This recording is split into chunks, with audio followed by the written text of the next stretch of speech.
Let's talk about the early stage.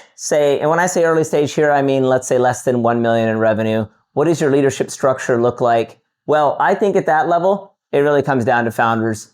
There's not really a whole lot of capacity to do much more than that. This is a structure that I've used successfully in the past with 2 co-founders, one of whom myself, I was more product focused, but ran, let's call it the back of the house from a funnel perspective.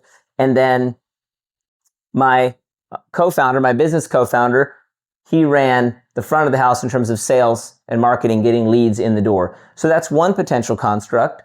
Another way you might see this sliced is sometimes you have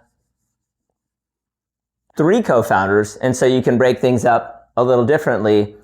And in that case, maybe you have someone who is co-founder 1 taking on those things. Maybe you've got, and actually here, I'll show you, this is exactly how Fraction started.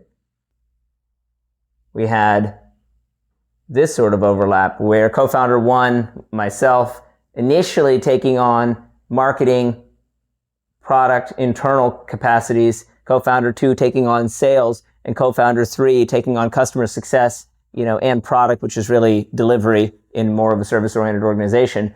But that's how we did it. So it's still just 3 people, and that's the entire team.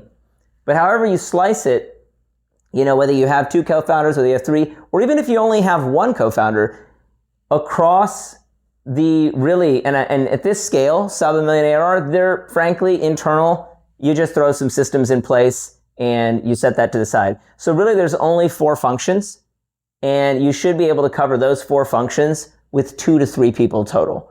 And that's all you can have. And as you get closer to, say, the $1 million ARR, it's not to say that there's only 2 employees. Surely you will have additional employees, but in terms of leadership, you're going to have at most 2 to 3 folks covering all of the roles and doing most of the work with the hires that you have. I mean, maybe that's in product, you've got an engineer or 2, maybe that's in marketing, maybe that's in sales.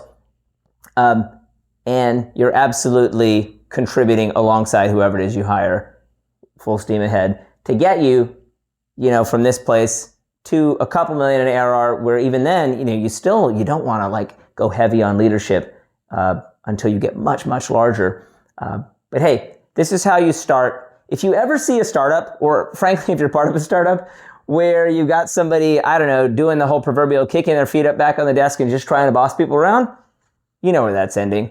So be prepared to get your hands dirty, pick 1 or more functions that you're going to own and help deliver there. And that's the only way to get from the ground floor up into those larger levels.